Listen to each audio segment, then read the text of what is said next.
Hello, welcome to Nottingham Contemporary, everyone. Thank you very much for joining us this evening. My name is Emma Moore. I'm the Assistant Curator for the Public Programme here.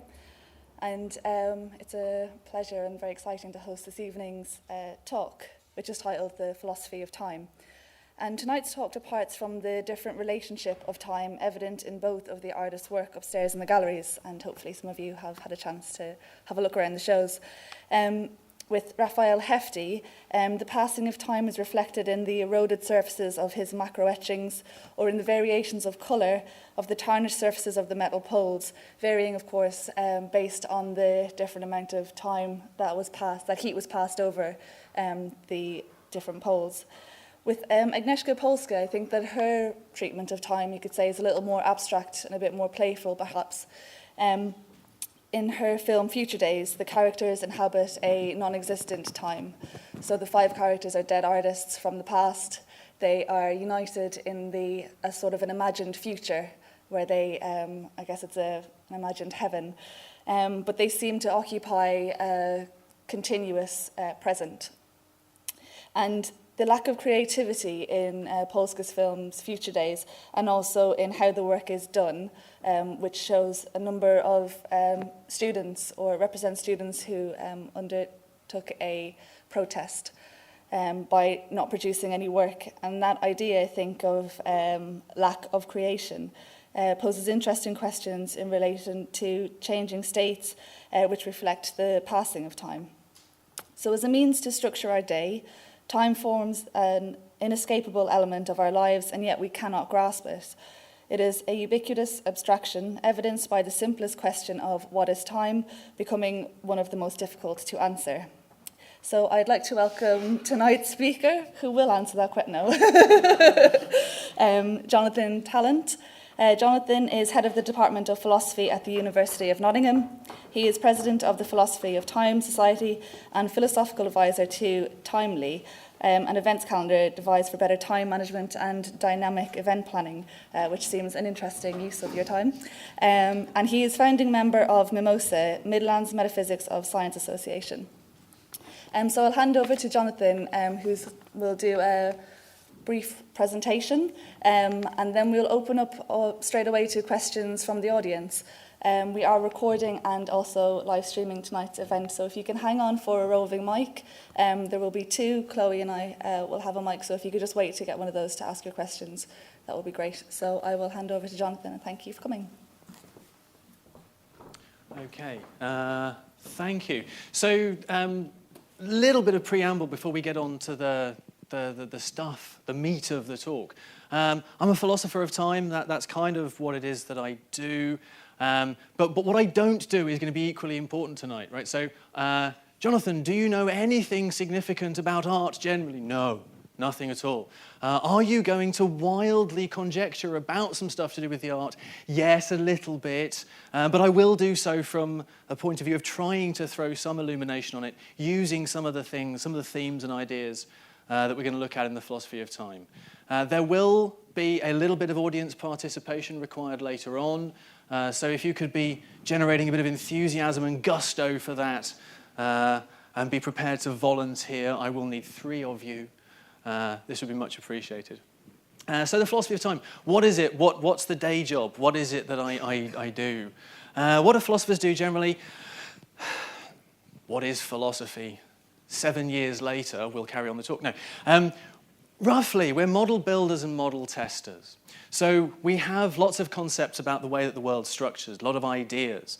And philosophers try and build models for that. We try and understand the world through different models, through different conceptual structures. And once we've got a putative model, we try and test it. And in the case of time, what does that involve? Well, it means starting off with some intuitions that we might have about time. So I'm very grateful to Emma, who entirely unprompted said a lot of things that were very useful to me in her little introduction there. So we all think about time passing, we think about time flowing, we think about things changing in time, this seemingly very tight connection between time and change. And this is all very intuitive to an extent.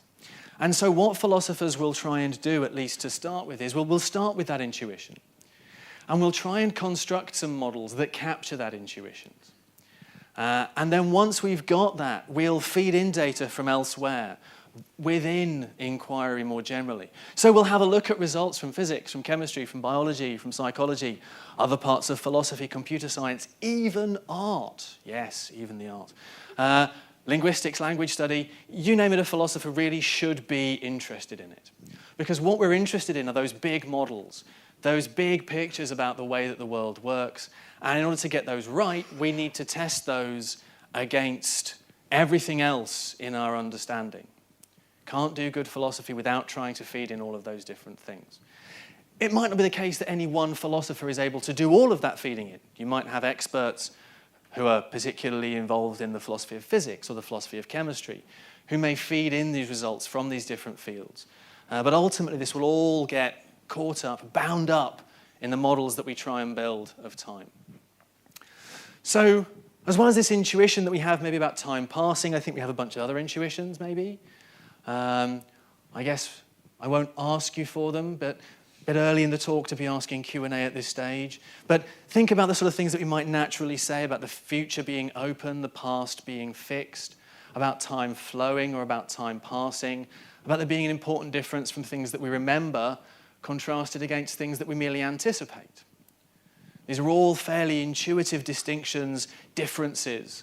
And what a philosopher will do to start with is build a model, try and accommodate those, feed all of this other stuff in, see where we get to. Horrendously in the abstract, so let's see if we can make it a little bit more concrete. But what we're after in any one of those models is the one model that's right. So the school of philosophy that I work in, which I don't think is necessarily the same right the way across the discipline, but the branch of philosophy I work in assumes that there is a right answer. Okay, so there is one correct way to describe reality, and that's what we're after. There is one single true objective description, one model to rule them all. Okay, time for some horrendous graphics. Please bear with me. The first view that I want to try and tell you about that tries to capture some of those pre-theoretic intuitions I was telling you about is presentism. And presentism is defined as the view that only present objects exist. So you exist, I exist, David Cameron exists, Obama exists, but William the Conqueror does not exist. He is no part of reality. The Battle of Hastings doesn't exist. Dinosaurs don't exist. Mars outposts, which first get created in 3024, don't exist. They're no part of reality. But there's more to presentism than just the claim that only present objects exist. We have an element of dynamism, of flow, of change, or of something like this. So we have this line, this present moment, marking out a single point in the timeline. And here it is. It whizzes through. That's about as good as it gets. So if there are no oohs here, I'm in trouble. All right. Once more, this present moves through reality. Can we move from the past into the future, in a sense? That's one model. And it tries to capture that intuitive sense that we all have about things moving and changing, or at least it tries to capture the intuitive sense that some people report of things moving and changing. Contrasted against presentism is the view that sometimes gets called the static block view of time, more formally known as an eternalist view of time, which says something like the following: all events in time are equally real. So those dinosaurs I was telling you about, they're real. They're just there, existing out there in some point in space and time. Those Mars outposts, 3024, which is clearly here, very clearly marked on the block, those things are out there. They're real. They exist. They are part of reality. And in a sense, this structure is fixed and permanent. Okay? Whereas you have the whizzy dynamism at the top, you don't have any whoosh or whiz, as Donald Williams so eloquently described it in his 1951 The Myth of Passage. Whoosh and whiz being very technical philosophical terms. There's no whoosh and whiz in this model. It's fixed, it's static, it itself is unchanging. Okay. Called the static block view for a reason. Now, this view seems to do a little bit less well with our pre-theoretic intuitions, some people think. Fails to capture that sense of passage. But in contrast, it seems to do quite nicely in various other ways. So if we have a little bit of a think about talking about the past, suppose that I want to talk about an object. It seems that in order to talk about an object, I need to stand in a relation to that thing. If I'm going to talk about Emma, I'm going to pick on you, I'm really sorry. If I'm going to talk about Emma, there's a relation that I stand into to her. I'm talking about her. You can only have that where two things exist. I can only stand in a relation to something else that exists. But on this presentist model, I'm going to talk about things that are all the way back here. But those non-present things don't exist. Strange then to be able to talk about them if they don't exist, say some people. Okay. So we've got presentism, wishy-wizzy, eternalism, static, no whoosh, no whiz. What else have we got? Well, growing block, imaginatively named. I suspect that you're going to be able to guess what happens when I press the slide. Press the advance button on the slide. There we go. What's going on? I will narrate, I will describe. The idea is that there is a fixed block of the past. Right? Remember I said a minute ago we have this intuition that the past is fixed and static and unchanging. And in a sense, the future seems to us to be open. And yet we also seem to have this sense that things change. There really is not just this static lump. Well, one way of trying to capture that is through having the block of reality really grow. So what we have is something like this top picture then, where the present moment is the line right at the edge of reality. The body of the stuff in the block all exists. That's real, that's part of things, that's fixed. But the things that sit to the right as you're looking at it, the white space doesn't yet exist. So we have a continuing growing, a continuing adding of facts to what there is and to what there exists. And I realize I'm relying heavily on visual metaphors here to try and get the pictures across. But hopefully you can see the way in which these are all feeding back into the pre-theoretic intuitions that I described a minute ago. Another view, again, very imaginatively named. Philosophers are awful at going for really descriptively accurate but dull names for their theories. So the moving spotlight theory is going to involve two components. It's going to involve a spotlight and it moving, because, as I say, we're superbly imaginative folks. So take that eternalist picture that I sketched a moment ago. All of the events in reality exist. They're all out there. They're all a part of things. We want to try and get some change, some dynamism into the picture. So what do we add? We add a property of presence, a property of somehow being special. I'm going to represent it with a little line here. It's going to take no great feat of imagination to work out what happens. But there it goes. The present whizzes along the block. The property of being present moves from first being in the past, back here, then to here, and so on and so on and so on. There is this property of being present, perhaps being slightly more real, we could say, and it changes position along the block. Okay. Now, at least at the point of trying to capture those intuitions, we've done a few different things. We had the presentist view trying to capture that dynamism, change thing. We had the eternalist block. We've got these two views here that try and put a bit of dynamic change stuff into the block. But there's another way of doing things that's, again, imaginatively named, the shrinking tree picture, which really tries to put all of those different ideas together in what is an ambitious and interesting way. So, where are we in this map? We are right at the point where that single lone trunk meets those various branches. The present moment, according to this view, is the point at which the single fixed past meets the open future. And each of these branches represents a way that the world could go on to be. It represents a genuinely possible future. Okay? Now, of course, as we move through time, what's possible is going to change, right? So at the start of this talk, it was possible for me to get 5 minutes in, storm out in a huff and slam the door behind me. That's no longer possible, right? I can't do that anymore. right now, we have various possibilities open to me. So let's suppose that on the top branch there, right at the very top, we have me carrying on with this talk. The one ever so slightly down, the second one on the far right, is this talk being a magnificent success, right? Rip-roaringly well. Everyone has a fantastic time, great questions. People finish at the end by throwing well wishes at me, and it's all perfect. And maybe down at the bottom here, we have things going less well. About 3 minutes' time, people start throwing rotten vegetables at me. Then the rotten vegetables aren't doing enough work, so people start throwing chairs at me. Still, I won't stop. Eventually, you actually have to storm the area and take me down. Okay? These are all the different ways that things could go. But of course, as we're changing things, as I'm talking to you, as you're all sitting there and not throwing things still, always risky to give that as an example to an audience. As you're not doing that, those possibilities are eroding, they're disappearing. And what happens on this model is exactly that.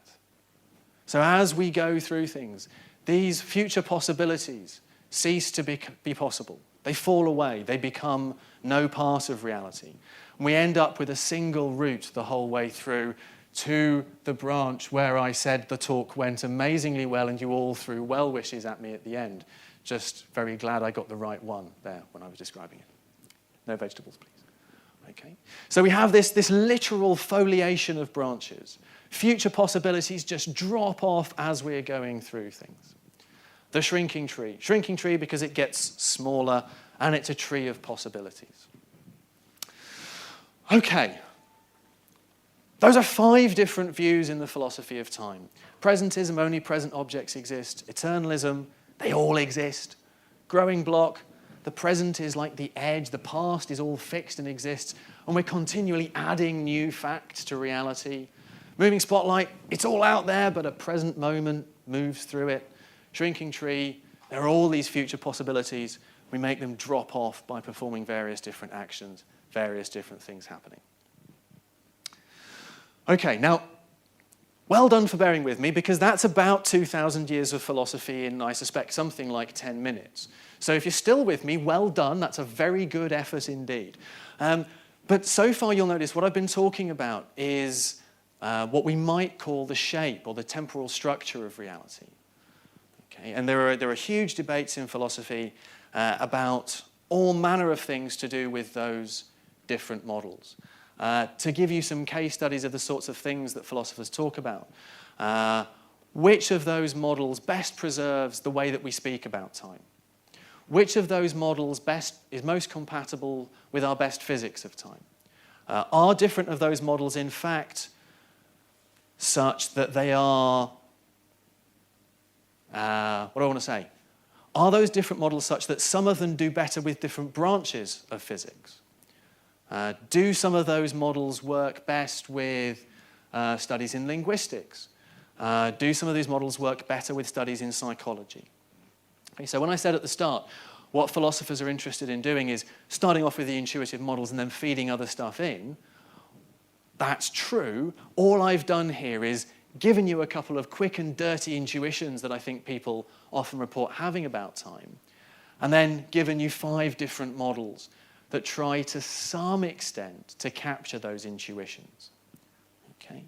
That's all I've said. We're not going to go into the other stuff unless you want to come and take a philosophy of time course with me at the University of Nottingham. Quick bit of advertising, just a little bit, Okay. But there are other debates that philosophers get into about time. And as well as talking about the shape or the topology or the structure that time has, philosophers are very, very interested in the connection between time and change.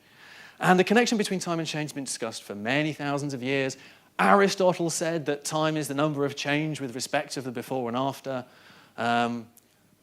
Whatever that actually means, we can then spend several years discussing exactly what the right interpretation of the Aristotle is. But even Aristotle, right, time is a number of change with respect of the before and after.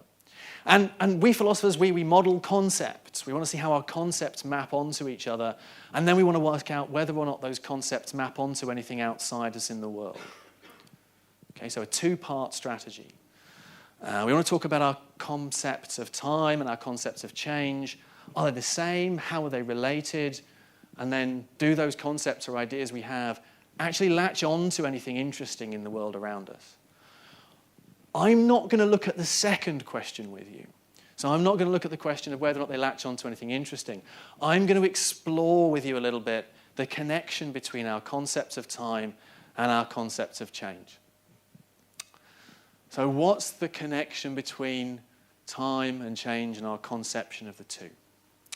Right, now to do this, I'm going to need to walk you through a very famous philosophy thought experiment that's a little bit abstract and a little bit complicated. And so at that point, I'm going to need to get volunteers. If you don't volunteer, then spikes will descend from the ceiling and an imminent death will be upon you, okay? Just so we're clear. Here's the thought experiment, right? And as I say, this is just an experiment to get us thinking about our concepts, okay? We're not trying to talk about how those concepts latch on to anything in the world just yet. So imagine with me the following. Imagine a universe, a whole universe that consisted of just 3 planets and the people that lived upon them. Okay? And on planet A, we have the Ailings. And the Ailings are much like us. They're humanoids. They walk around doing their thing. They're playing football. They're playing cricket. They're running a bath because that's what we all do. Never think of good examples of what people are doing when I'm giving a talk. So there they are. They're all out doing their things. And after 3 years, suddenly, bang, everything comes to a stop. It freezes completely as it is. Okay? Nothing moves. So if you picture the top of that, someone's after bath running over too long, water's just starting to drip over the side of the bathtub. One drop just stops halfway down the side of the bathtub. Physically impossible, right? We're not interested in that. We're interested in the concepts. Okay. Drop stops halfway down the side of the bath. Someone's out on the cricket pitch playing the forward defensive. They stop midway, right? The ball's just on the edge of the bat, about to fly to second slip. Dismissed for a redoubtable 7, right? But everything stops stock still. Now, things in B and C carry on as normal.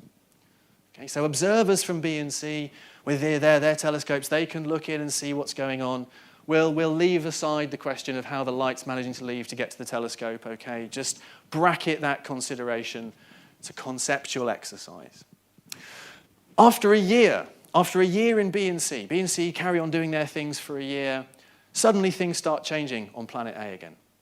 People on planet A go, right, off we go, ball flies off to second slip, drip falls, people carry on. They don't notice any change in their immediate environment.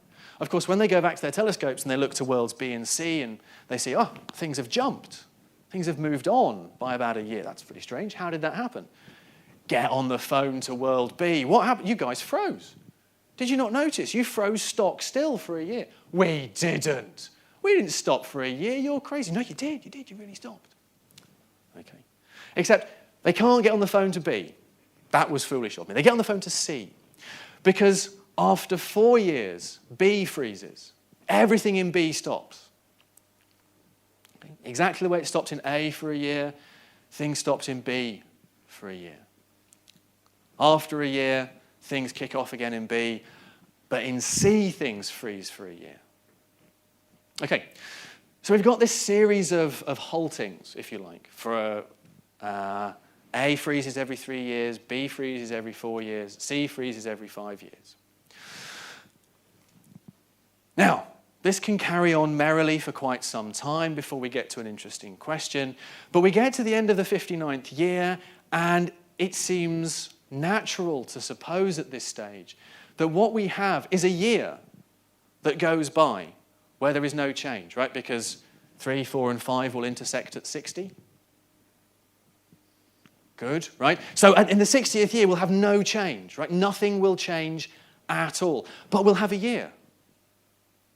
Now, that's really weird, right? Because we think of there, as Emma said, right? Emma, the expert on pre-theoretical thoughts about time, quite rightly said, we think about their time involving change. It seems essential to time that we have change.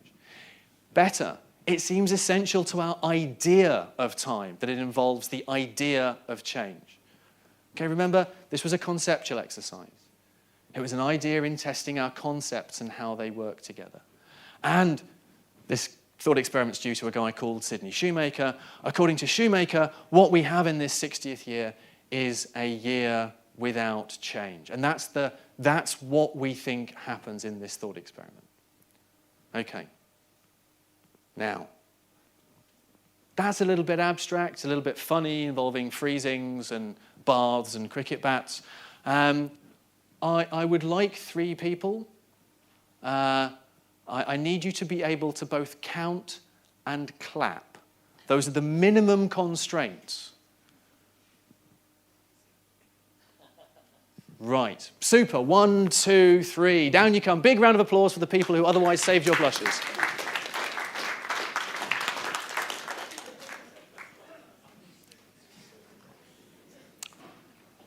Okay, thank you very much. Right. Hello. Okay, so what I'm going to ask these people to do is to clap. Okay, you're going to be A for me, B, C. Okay, now I think I've got this right. A. We're going to clap on 1, not on 2, clap on 3, not on 4, 5, not on 6. So effectively clapping on 1, 3, 5. Yeah. B, clapping on 1, 2, not on 3, 4, 5, not on 6, 7. Okay? Yeah. C, 1, 2, 3, not 4, 5, 6, 7, not 8, 9, 10, 11, not 12. And I'm hoping for a very exciting 12 here. Okay? If this goes well, we should get an exciting 12. Okay, so I'll give you 4 to count in, no clapping required, and then we'll go into it. Any questions? Okay. 1, 2, 3, 4. 1, 2, 3, 4, 5. Okay, come on. Okay, so 1, 2, 3, not on 4. 1, 2, not on 3. 1, 2, 3. Yeah. Okay. Okay. 1, 2, 3, 4. 1, 2, 3, 4. 1, 2, 3, 4. 1, 2, 3, 4. There we go. We got one. We got a 4 without anyone making any clapping. Okay. This time I will count to 12, I promise. Okay. Ready? And 1, 2, 3, 4. 1, 2, 3, 4, 5, 6, 7, 8, 9, 10, 11, 12! Thank you very much. Okay. Why am I so excited? Here we have an embodiment of exactly this principle, right? We got to a number. We have these changes. We have these clappings. Imagine the not clappings as the freezings, okay? Imagine that the whole world consisted merely of our 3 brave volunteers, braver than any of you, okay? A universe that consists merely of these 3 people. And they're engaging in their changes. Changing, not changing. Changing, not changing. We got to 12. We got no change. That was what we were expecting. It would be the kind of thing that we're describing in the frozen universe case involving clapping. And I think we all need to clap them back to their seats. Thank you very much for being brave. Okay. Little bit of clapping practice for us all. Good. So there's the idea. Here we have a thought experiment. It is nothing more than a thought experiment. All thought experiments are designed to do is to test our concepts, to test our ideas, to see how those ideas relate to one another. And at least according to Shoemaker, what this kind of case illustrates is that our ideas of change and our ideas of time can disconnect in these kind of cases. We can think of there being a year without there being any change. So goes the thought. Not everyone agrees. Let me not present this to you as a united front that all philosophers think this. They don't. In fact, I'm pretty sure I couldn't find a single thing. All philosophers think this. Probably false, whatever I put in there. But all philosophers think that there's time without change there. Not true at all. But the thought experiment's at least designed to push us into thinking about those kinds of things. Okay, now we're in a gallery, and so I sort of thought, well, there's some philosophy of time. Can I say anything about how this stuff connects to the exhibitions that are upstairs? which I heartily encourage you to go and look around if you haven't already. So what's this got to do with the art? I think it's got everything to do with it. And I'll try and make good on that claim in what follows. I've given you two themes from the philosophy of time. One section where philosophers look at the shape, the topology, the structure, the abstract structure of temporal reality.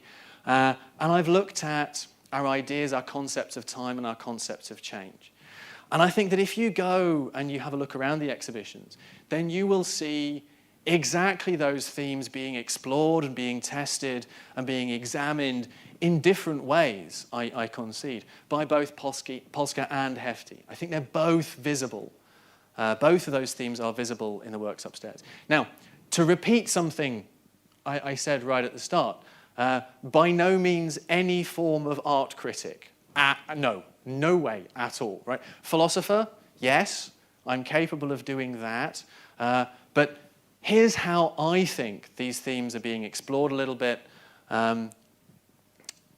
and what I think about what's going on. So I do think this is true. I think we have different explorations, different ways of pursuing the same subject matter, different sides of the same coin. So philosophers are interested in the connection between time and change. And I think that it's fair to say that both Polska and Hefti are very interested in the connection between time and change. And our concepts of them, crucially, as well. And I also think that they're really interested, or their work reveals a lot about the ways in which they think about the structure of time and how we as an audience, they try to reflect back our thoughts about the structure of time a little bit. Let me see if I can make good on that and persuade you of anything that I'm saying. But one last little thought, and I'm not totally sure that I believe this, but I think that people who work in the philosophical tradition that I do are interested in saying how things are. So what I'm interested in getting at is, what is the underlying structure? What's there? How things really? And I'm not always sure that that's the primary focus of exhibitions like the one upstairs. I'd be very happy to be corrected. But as a naive impression, it seems to me that this might reveal rather more to us about why it matters, why these ideas matter to us, why they're important to us as agents in the world. But that's very tendentious. That's me just being wondering, speculating a bit. Okay. So I've taken some blurb from the description of the exhibition, and I think also actually to borrow some of your notes from the things that you said at the start, Emma. That one of the works upstairs, we have Future Days, which is a film which again I would recommend that you go and have a look at. And it's portrayed as taking place in an afterlife. And the idea is there's supposed to be in this afterlife that time stands still, that, and to quote, past and future are an eternal present. Now, that kind of thing can sound very challenging, I think. I struggle to make clear sense of what that's supposed to mean sometimes, until I start embedding it in those structures that I talked about at the start. So think back to that kind of eternalist model that I described, where all parts of time are equally real. There's a sense in which if we're observers looking in on that time, past and future are involved in that eternal present. If I'm looking in on that structure, all of those events that take place in time, dinosaurs, Battle of Hastings, creation of Mars outposts, those are all before me in an eternal present. And I think that that's in some way the same kind of idea, perhaps, be interested to see what people think, that perhaps Polska is gesturing towards with the afterlife in Future Days. There's also a great quote from one moment in the film, just to prove that I watched it. Okay. So everything that's going to happen has already happened is a line from within the film. And again, if you go back to that eternalist model, right, everything that is going to happen has already happened. Things are out there in the block. They are already there. Even if you are right back at the start with the dinosaurs, hanging out with your mate, the T-Rex, there's a sense in which those future things have already happened in that model, a sense. So again, I think that there are gestures towards that kind of philosophical structure lurking in the work of Polska. In Hefti's work, I think it's perhaps not so obvious to me. But again, there was a nice quote in the description of the exhibition that his work is an abstraction that seems related to the substance of the earth and the physics of the universe. If it's an abstraction from it in some sense, then what we're doing is we're pulling out the bones from it. We're getting left with the essence. We're getting left with just the structure. And I think that when philosophers of time try and engage with those questions about the structure of time, they're trying to do something very similar. They're trying to talk about the structure of time, the way that things really are. And I think that Hefti's work is, in at least some sense, trying to reflect that structure back to us. At least that's the impression I get from it. Okay, what about this theme about change then? Well, according to Polska, and again I quote, the archive is alive and subject to an incessant change. Right, so we have those changing worlds. We have all of the change that we see in around the world around us. And we have its very close and intimate connection to time. And one thing that I always balk at slightly when I see it, there's a description of the afterlife in future days as taking place in a timeless landscape. Philosophers like me always, when they get presented with a word, they want to say, what do you mean? Okay, it drives our undergraduates scatty. So you say this, what do you mean exactly by such and such? So when we say timeless, what exactly do we mean here? One answer to that question, the landscape is effectively unchanged and unchanging. Okay? The landscape has reached a particular point of development and is no longer undergoing any significant change. It no longer seems to reflect back to us any of the changes that we would expect to see in civilization. So you might expect to see cars moving, phones buzzing, people chatting in the background as a part of the landscape around us. And within future days, you just don't see any of that. So when we talk about things being timeless there, I think we mean changeless. I think we mean changeless and unchanging from, with respect to any interesting cultural standpoint, I think. You can all tell me why I'm wrong later, it's fine. That's why we have the Q&A. There's another theme that's nicely connected to this idea of change, and that I think makes me want to try and explain something slightly obtuse I said earlier. So in how the work is done, which Emma adverted to at the start, we have the protest. And we have these students protesting by working very slowly. Okay, so they're working towards some creation, but they're moving artificially slowly or not doing anything at all. They're being inactive or changing so very slowly as to be of no use and of no consequence. Now, when we say that time's connected to change and we think that there's an intimate connection between the two, we don't mean that normally. We don't just mean that very loosely. We mean more specifically that time is connected to very particular sorts of change, regular changes, very precisely measurable and repeatable patterns of change. Okay, that's just what we mean when we say that there's a close connection between time and change. And by playing with this, by slowing down these rates of change, by making them artificially slow, as she does in The Work Is Done, we get a change that is effectively meaningless to us. Okay, so I said a minute ago that the art can reveal to us not just not so much what there is, but why it's important to us. I think in slowing down these changes, we recognize the fact that we are very interested in, we're focused in, we recognize as meaningful particular patterns of change, whereas changes slowed to this sort of extent just aren't meaningful and sensible to us. And now, that would be an appropriate time for me to stop. Thank you.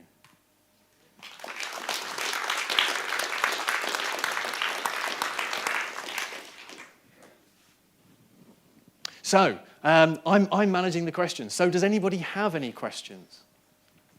Let's go here, because I saw you first. Oh, sorry. Pass it along, don't be shy. Thank you very much. Hi there. On the models that you were talking about at the beginning, with the especially the ones with the moving present line. Yeah. Is there some idea of a meta time or something that the present line sort of moves under the auspices of? Yeah. So it normally gets called hypertime. But yeah, we can call it meta time. That's also good. So if you're a presentist, the idea is supposed to be no. You're supposed to be trying to make sense of that without relying upon that further temporal structure. The visual metaphor makes it really hard to communicate that. But the idea is supposed to be that only present things exist. So you exist, I exist, all of our friends exist. There are these constant changes. But normally, what the presentist will say is something like, you change, I change, we all change, planets change, electrons change, so on and so on and so on. But there isn't actually a thing, the present, that doesn't need moving. That's kind of intended to be a metaphor for them, I think. Over here, yeah. Do you think philosophers have too much time on their hands? And also, isn't time just something invented by human beings to measure our existence? So do philosophers have too much time on their hands? Having just been through the ref exercise and working and trying to teach the undergraduates, no, we don't have too much time on our hands. We don't have nearly enough time on our hands. I don't know. So when I get asked this kind of question, right, there are two ways of reading the question, right? One is, what's the point? Right, you're just kicking about ideas, you're just playing with things. Where's the practical endpoint? You've just got too much time on your hands, you're just sitting in your offices thinking about all these fancy things. I'm not suggesting that was what you're asking. Maybe you were, I don't know. But so there's that way of reading it. I kind of think that a lot of this stuff actually plays out in interesting kind of ways and can be valuable. Thus the interesting collaboration with tech company in Canada, but also interesting collaborations with folks trying to talk about the way in which art can reflect time, the way that we can understand and interpret artworks through it. So from that point of view, no. Do we have too many different temporal models? Yes, we need to get rid of some of them. Many of them are terrible. Is time invented? Don't know. In a sense, clearly yes. Right? There's a clear sense in which we invented the concept, but we invent all of our concepts. Okay, so at some point in history, people have come along and said, right, table. What's going to be a table? Something like one of those things there. The concept of change has had to be acquired and refined and developed and then taught and passed on. Time in the same kind of way. Now, if you think that there's actually no such thing as time, you think that there's no interesting sense in which there's a spatio-temporal structure to the reality, there's just change. I think if you thought that, then maybe time is just invented. But that's to answer your question by effectively saying it depends, which is, of course, the arch philosophical thing for me to have done. So I'm really sorry. That's massively unhelpful of me. At the back there. Yeah, we start there and we'll come forward. As a philosopher, you've done a very good job of actually trying to explain meaningless sentences with regard to art. But I'd just like to ask the question is, what is meant when I actually say, sorry, I'm late, okay? Or, good, I'm on time.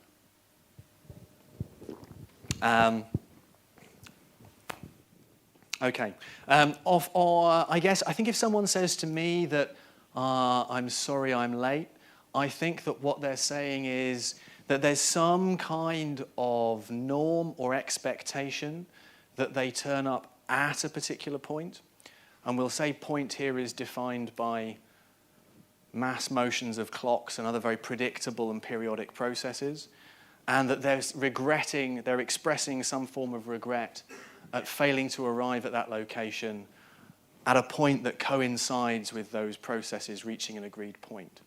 I think that's what they're saying. I think. On time being arriving at the right time and not expressing any regret. It's a relief rather than a regret. Maybe. I think that's what's going on. That's what I mean. So if I ever tell any of you that I'm late, it means that we all agreed a point by which the clocks would have a particular value in measuring their periodic processes. And I agreed with all of you that I would arrive at one point in that cycle, and I'm now expressing regret at failing to arrive at that point in the cycle. But I say I'm sorry I'm late because it's a lot easier.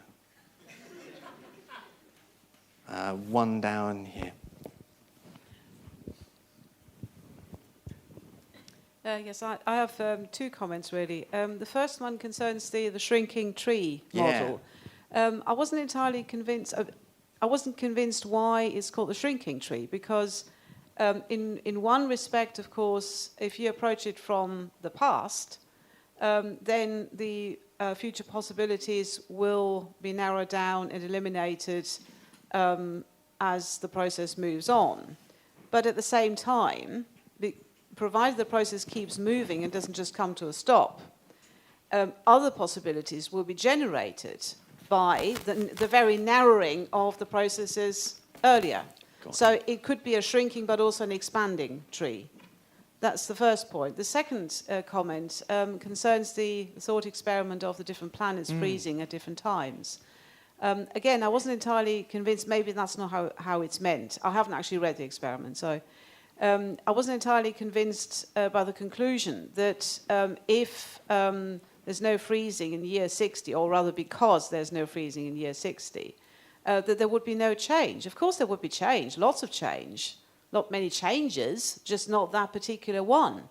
And also the freezing before would give a frame to year 60 in any case. So you would still have a way of relating the concept of time to the concept of change. Good. Okay, so we've got the shrinking and growing confused tree comment, which is the first one, and then we've got the change, but maybe some change and no change, second one. Let me go for the first one first. So the idea behind the model is that, I mean, I've only represented a tiny fraction of it.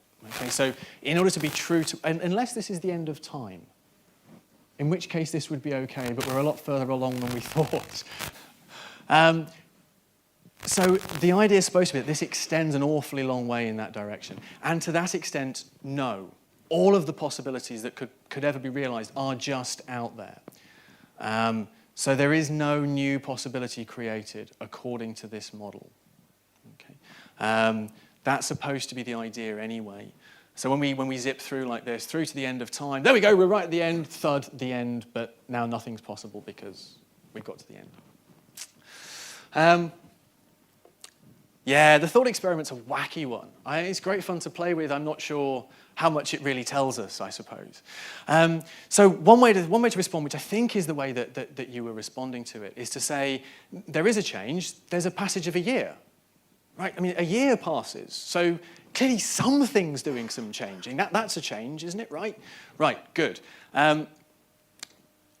That's really, really, really interesting. But then it raises another worrying question for some people. If all of these things are frozen, so we've got people on A, people on B, people on C, and they're supposed to be everything, all of the concrete physical objects that there are in the universe are embodied there. They've all stopped. So what's doing the changing? What is it over and above that's going on that's doing any change? Now, on some of these models, and this is where these questions start to connect up with each other, particularly if you're a spotlighter, you have a really straightforward answer to that question. What's changing is the position of the present. The present's just continuing to move through reality for that year. So suppose that this is our frozen universe for a period of 1 year, right? A, B, and C, top, middle, and bottom, represented in the block. They're just going to persist through this block of space-time. And here's this property of presence. It's going to just whiz over the top like that for 1 year. It's going to do a year's worth of moving or changing or however we want to characterize that. Great. Brilliant way to respond. It does, though, walk us straight into the problem that some people have with this view of worrying a little bit about what that property is. So if I talk to you about the property of a table, I could talk to you maybe about its color, or if you don't like color as a property, its density. If we talk about physics, we could talk about charge, momentum, spin, mass, those sorts of things. What is presence? What is this thing that somehow sits on the block and does this moving? And some people worry about that a little bit. But the general kind of worry would be, if you're going to say that there is a year's worth of change over and above those little things doing their changing, the A, B, and C planets, you've got to be able to specify what that thing is. And that looks tricky or worrying to some people. But certainly, I mean, that's a great response that certainly a lot of people have tried to give. Yes, I think they're up here first and then down here. I'm trying to keep track, sorry.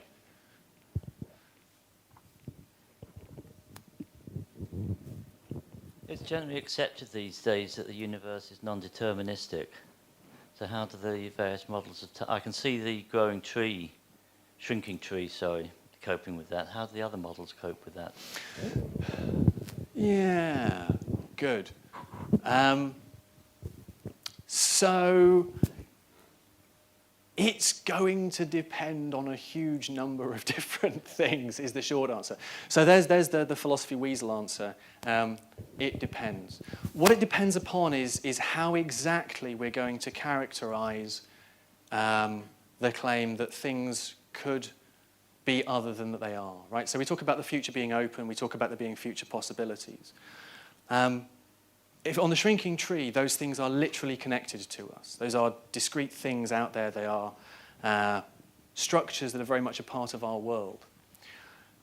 According to other positions, that's not quite the right way to understand it. So for instance, if you took something like the eternalist model, okay, there's just that block out there.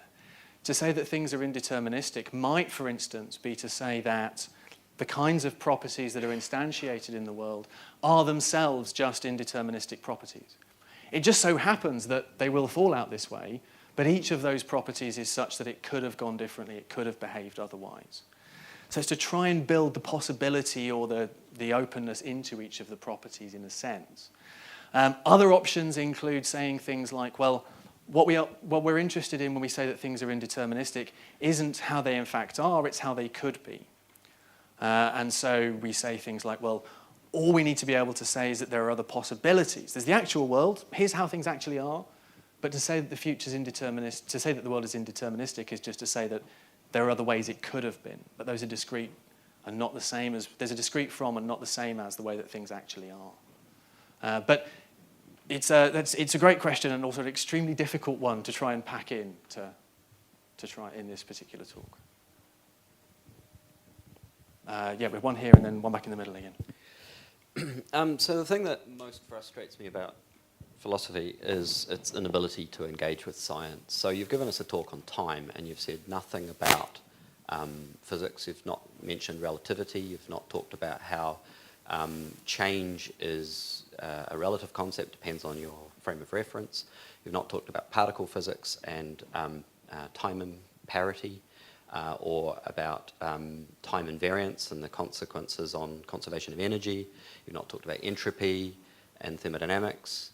And psychology, you've not talked about psychology and what we know about our perception of time and psychology. So you've given us a handful of cartoon, very Western, very linear models of time. So what does science tell us about the validity of these overly simplistic cartoon models?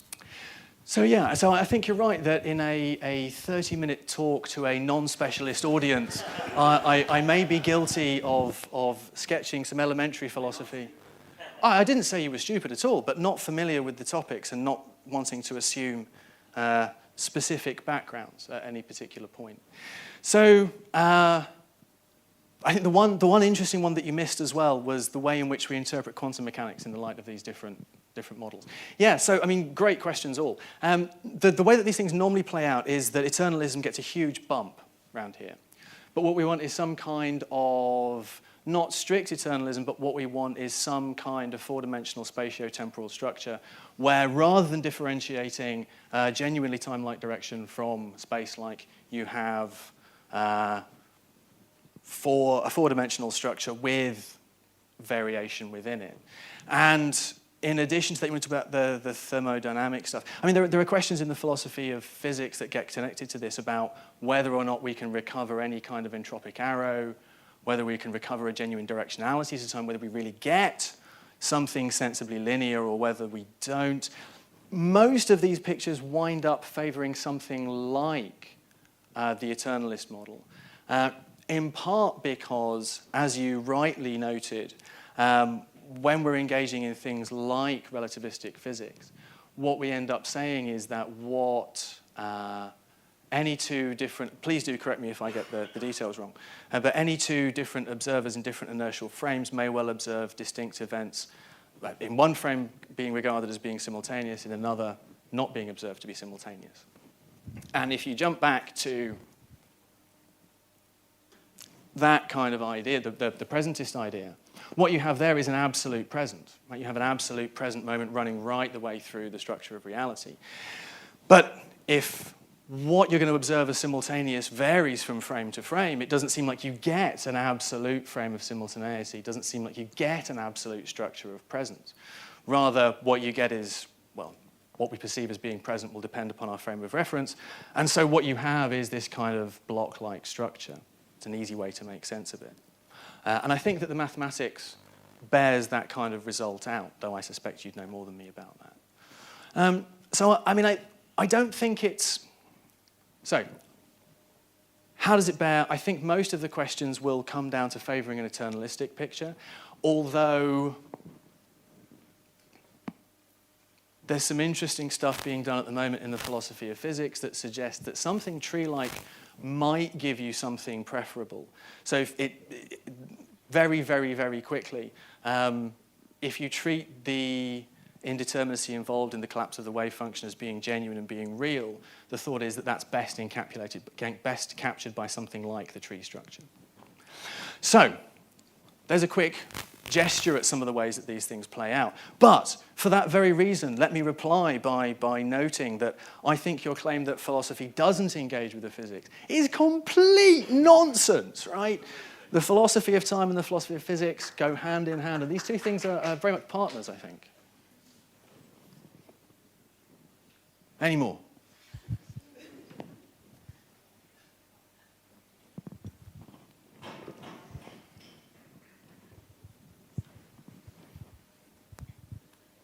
Yeah, I was going to, well, ask you two things, really. I mean, your job description as a philosopher of time almost like assumes the consequent, you know, in the sense that there is time to be a philosopher of.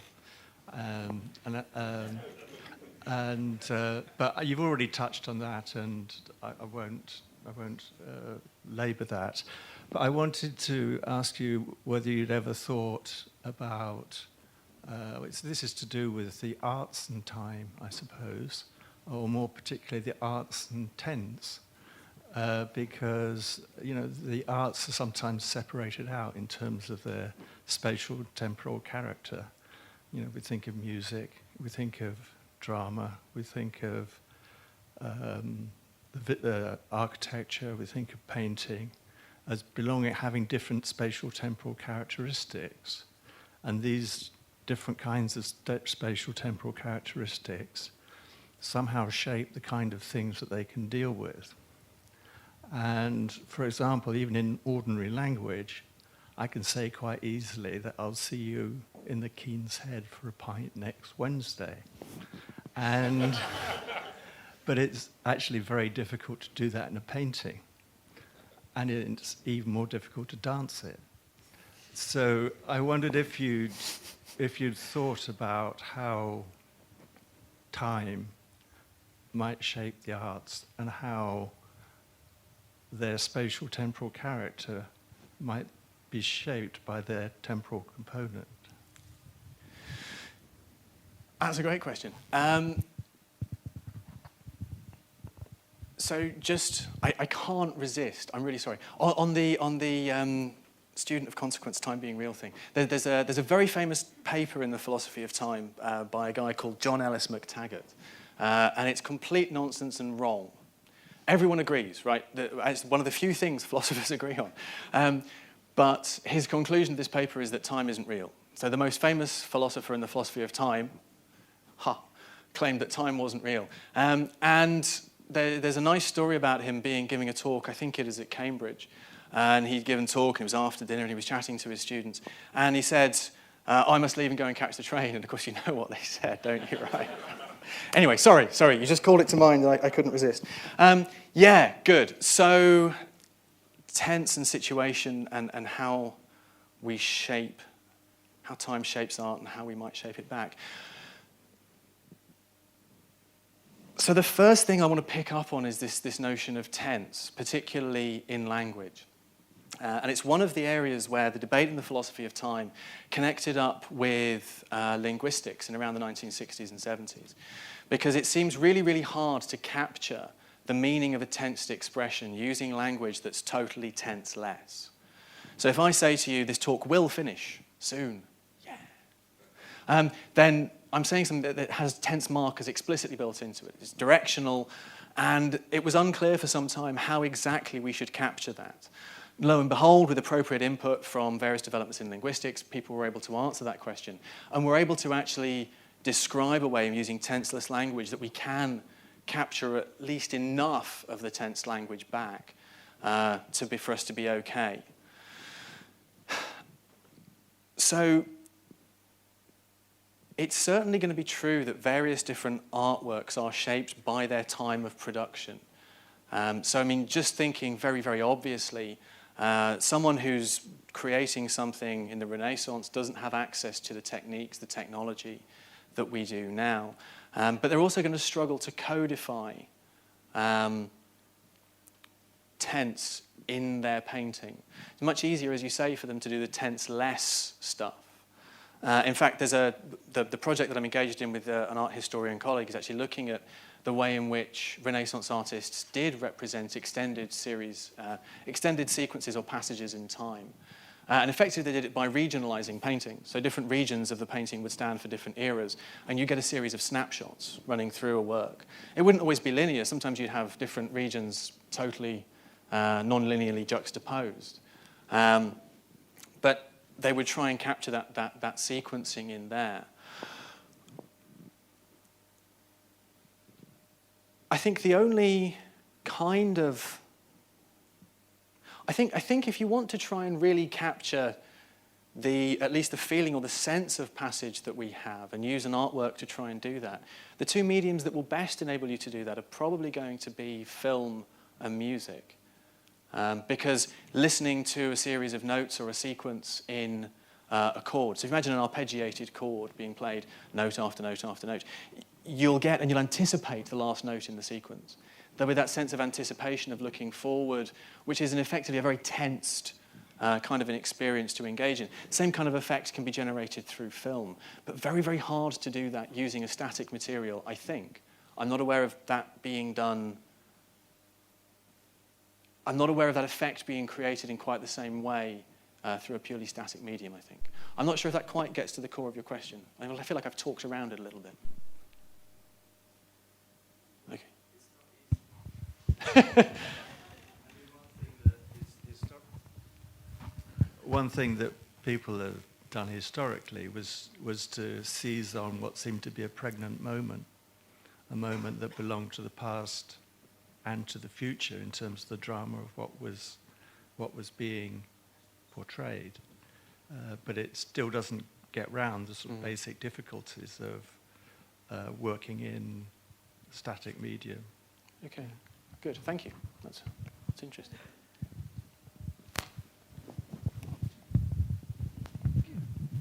Yes, just a quick point whilst I remember that the picture, I think it's one of the Bruegels, where they're playing the P under the three shells. I think that works lovely in terms of various expected futures that have not yet happened.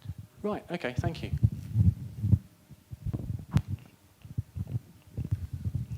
You may know the phrase, time is money. Yeah.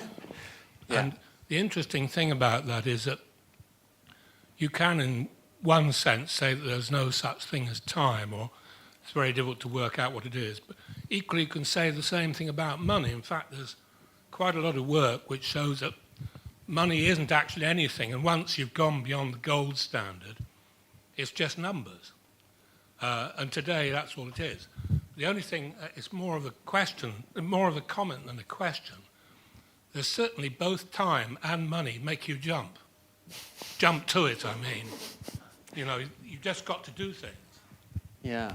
So, I mean, let me comment on the comment. I really like the phrase "time is money" because I think it's one of those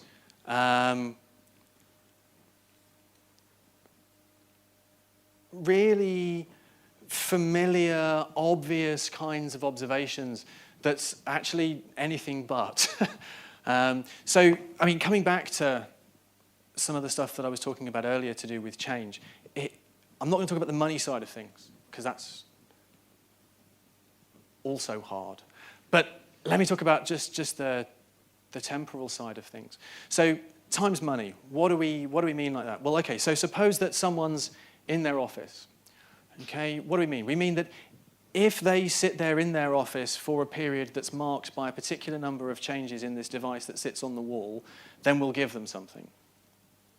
That's pretty much all it is that we mean, right? Now, maybe that thing isn't specifically important. Maybe what we're after are the underlying changes in the environment. Those are the sorts of changes that we're actually interested in tracking. So maybe changes of rotations of the Earth around its axis, the movement of the Earth around the sun. Ultimately, I suspect we're going to be, if we're really going to get down to it, we're going to be talking about oscillations of a cesium atom, because that's how we're going to define up a second, a particular number of oscillations of a cesium atom. And we don't just mean one, right? We mean the mass periodization of those things. That's what we're interested in. So when you say that time is money, what you mean is some cesium atoms are going to sit there doing some oscillating, and then someone's going to give you some pieces of paper, which takes all the romance out of it, but I think is, it's a different way of thinking about it. There's a philosopher in you. Oh, I'm sorry, dear. Oh, forgot. Hello. How does the philosopher in you simply deal with this thing called memory that fortunately we may be able to relate? Just generally, how do you deal with it all? So normally, by deferring to the psychologists or the people who are able to tell us more about the way in which neurological structures are capable of recovering information about the past. So there are two sides to the philosophy of memory, historically. One of which was to say, what's going on in here? When I'm doing some remembering, what's got to go on inside the head for that to happen? And increasingly, as neuroscience advances and as colleagues in other departments are more and more able to map what's going on in there, we more and more defer to their expertise. And increasingly, then that aspect of the philosophy of memory just kind of disappears because most of the work is being done elsewhere. Most of the interesting work, not all of it, but most of it. Where that comes into the philosophy of time, though, is in the kind of relation that whatever's going on in here has to bear to the outside world. So think about it in terms of an analogy with perception. It's kind of tempting to say that a reliable memory is functioning in some sense a bit like an act of perception. So I'm standing here and I can see all of you. And there's a nice straightforward relationship that I'm standing in to each of you. It's very, very straightforward. Now, if you think that the world is structured in this kind of way, then an act of remembrance is going to be a mental state that's ultimately going to be grounded in various different neurological goings-on. It's going to have been caused to arise by something that happened back here. And the relation of remembering is just going to be that, a relation that we stand in here to something that exists in the past. On some of these other models, it's going to get more complicated. So if you go for something like the presentist option, where past things don't exist, what I'm doing when I'm engaged in an act of remembrance isn't standing in a relation to some past thing. I seem to be doing something much more like conjuring it back to life in some slightly strange kind of way. But that's how the stuff on memory would kind of connect up to the philosophy of time, I think.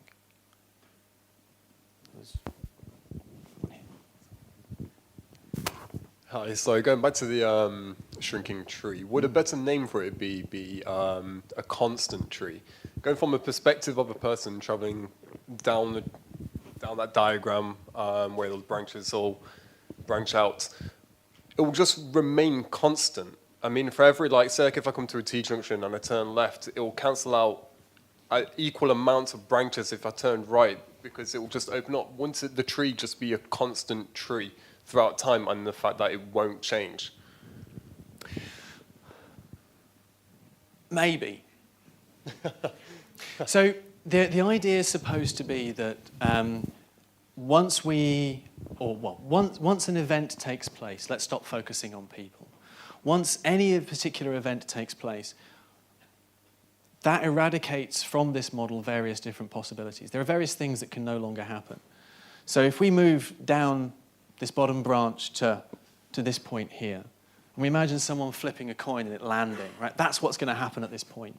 If that coin lands heads on the top branch, then the bottom branch just disappears. That possibility is no longer any kind of sensible way that things are. But then you go by that, would it then open up the same amount of branches that you've just cancelled out? So no new branches get opened. That's supposed to be a feature. But then you of the can view. flip it again, and then the possibility is exactly the same. But you've moved down the branch. So if you flip your coin, you land it there, you've lost the bottom branch. Right. You move to the next possibility, flip it again, you lose another branch, and another branch, and another branch, and so on. Okay. It's supposed to be the idea anyway. I mean, the name is inessential to it. We could call it other things.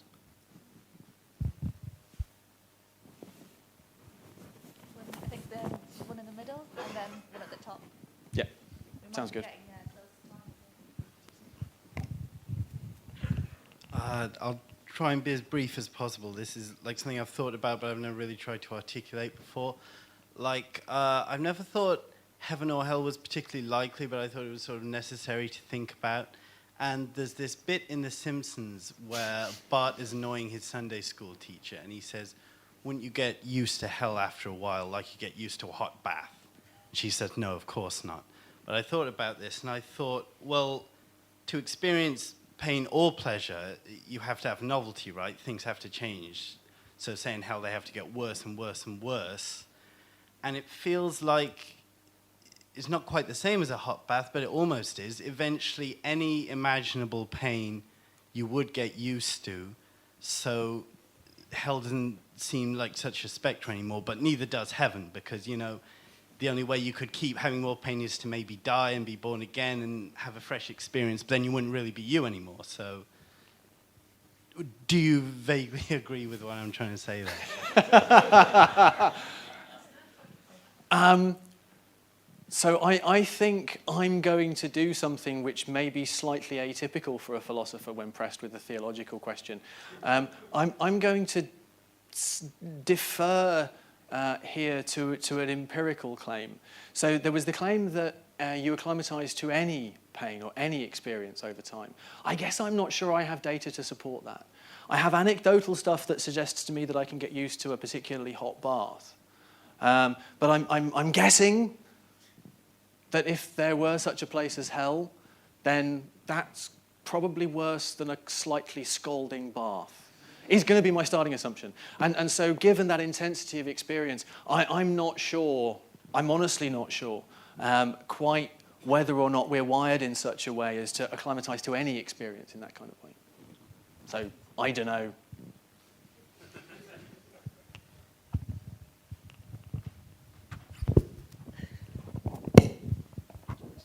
Hiya. You said at the start that you subscribe to the view that there is, in fact, one model of reality which is right. Yep. What would be the alternative to that? So some people are, well, lots of different answers are available. Let me sketch some of them. So some people think that there are lots of domain-specific descriptions of how things are, but those descriptions should stay in their own domains. So, for instance, we might have a view that says there's a physical description of reality, right? So we can do our physics. That'll give us a description of how the world is. That's true within physics. But we're not always doing physics, right? And sometimes we are doing things like reading literature. And maybe then there is true within literature. And then maybe there is true within philosophy and true within poetry. But we end up relativizing truth to a domain of inquiry. Now, I do not have any spectacularly good arguments for persuading you that that kind of picture isn't right. I'm prepared to concede here that this is probably a prejudice of mine, that I think that there is a world, it exists, and there is a right and wrong way of describing it. Either what we say latches onto it, either our concepts accurately describe things, or they don't. And to the extent that what I say sometimes in philosophy might seem to contradict what gets said in the sciences, or vice versa, I think that's a reason for philosophers to be worried about what they say. I don't think we get to pull up the shutters and say, true in philosophy, that's fine. Neener to the scientists, they can say what they want, we're going to say what we want. I think that we're both ultimately trying to describe the same stuff out there, and that it really exists in just one way, and so we all ought to be cooperating rather than just limiting ourselves in that way. Here's my short response. One here and one here. And there. And everywhere. Which is your preferred model of time?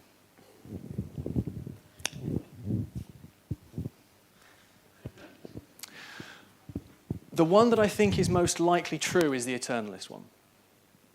So I take the arguments from physics very seriously, and I can't find any way of, well, given the physics, that seems the most plausible view. So that seems to be the most plausible view, full stop, would be the straightforward answer.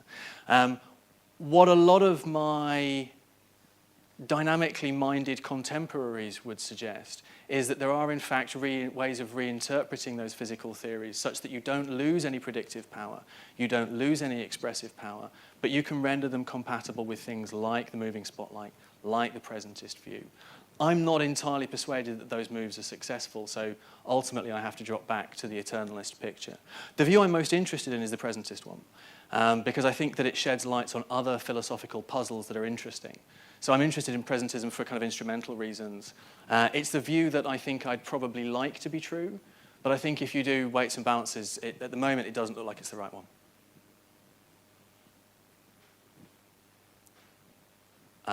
Lots of hands, and the same hands aren't coming up each time, which is baffling me. One at the front there.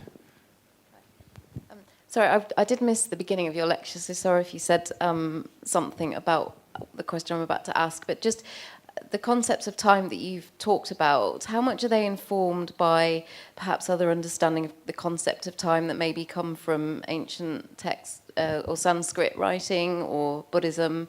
And how much do you, I mean, that might be more theological, but how much do you incorporate those sorts of perspectives within philosophical thinking? Good. So,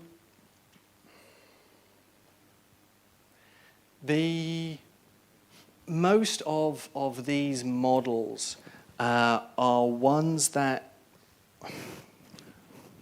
are largely Christian in lineage for various different kinds of reasons.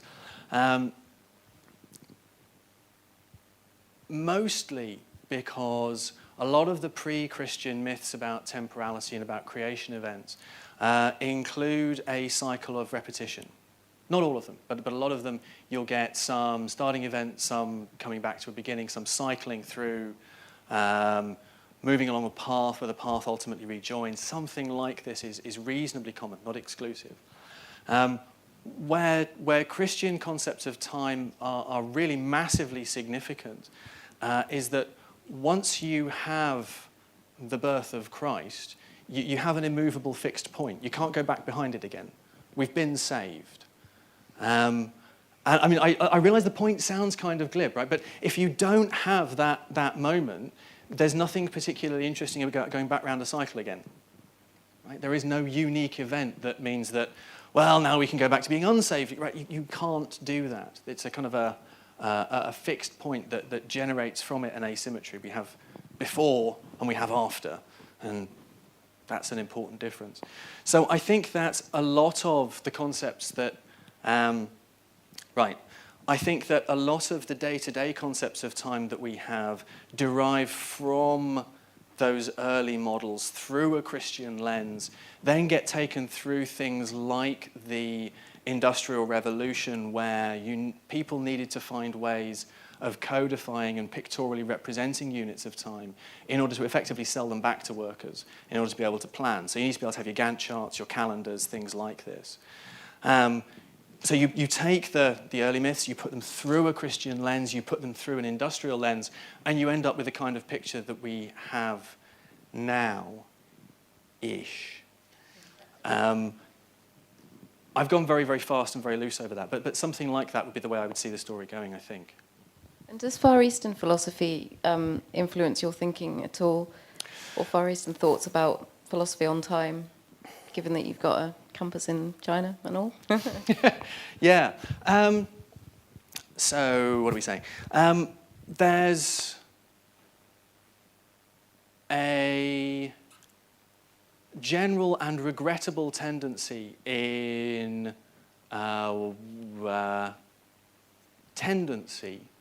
I think that's okay, in Western Anglo-American philosophy departments to not pay too much heed to older Eastern philosophy. The reasons to do with that come from where philosophy started out from. Well, not where it started out from. The fact that when it was being studied and put into the universities, it was being put in there by, of course, the church. The church was supporting the universities. And so those kinds of Eastern religions or Eastern ideas didn't get put in on the ground level. And so a philosophical canon developed through the classic philosophers, people like your Descartes, your Locke, your Berkeley, your Hume, your Spinoza, your Leibniz, that aren't being so directly informed by those things. I said tendency. It's not an exclusive claim. So you get that sort of that 17th century rationalist empiricist canon being developed. Now, it's certainly true that there are individual philosophers who have been very, very heavily influenced by those kinds of ideas, and they do percolate their way into the system. For my own, personally, quite a lot. So a lot of the work in my thesis, or part of the work for my thesis, involved looking at Indian and mostly Indian philosophies of time, also having a look at various different Arabic and theological writings about time. And there are some fascinating parallels with the Newton-Leibniz debate about whether or not time is continuous or discrete that you can find in those writings. So in general, we don't tend to borrow too much from that canon, but there are specific individuals who do draw on things and who do take those ideas and mix them in. I think maybe we got time for one more question. Time for one more. Time for one more. And yeah, and up at the back. Hi. This might be a bit of a silly question, so forgive me. But I just wanted to hear your take on it. So time, this concept that we as humans have kind of created, and there's that old phrase, time flies when you're having fun. I was just wondering, why is it that you think that generally, when we're happy and joyful, time seems to just completely fly away, and when we're kind of down, maybe unhappy, bored, it really seems to drag? Yeah. So I want to do three things in answer to that question, which I don't think is a silly question at all. The first thing, I don't think we do have a very clear concept of time at all. I think it's a mess. So I think we talk about time flying, I think we talk about time passing, but I don't really think we mean it passes at all, because passing involves a movement, right, and it involves a rate. And I don't think time has a rate. I think that's a bad question, a bad way to think about it. So I've certainly talked throughout the whole talk as if we have a concept of time. So that's no criticism of the question or of the direction. But ultimately, I think it's a mess, which makes my job all the more fun and interesting and exciting. To what's really going on in there when we have that experience of time flying? I, for one, don't think I've ever experienced time literally flying. I think that's a metaphor. So I think that, again, it's going to come down to talk about experiences of change and change going on outside. So I think there are going to be particular neurological processes that are going on, and there are going to be particular changes in my environment going on. And when I say that time's flying, what I mean is that it seems to me like those changes are happening really, really, really slowly. Now, given the way that I've just described those two things lining up, the explanation is going to be buried in the neurology somewhere. It's going to be something to do with the way in which those changes are occurring that's going to make me more sensitive to those changes, make me anticipate them more, and make it seem like they're going more slowly. I think that's how I'm going to answer the question. I'm also scratching my head furiously because on the tip of my tongue is the name of some studies, that actually look at that very question, and I'm really sorry, I cannot remember what they are off the top of my head. But I do know that there are some, and if you drop me a line, I will see if I can dig them out.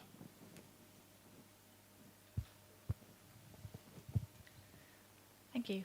Thank you.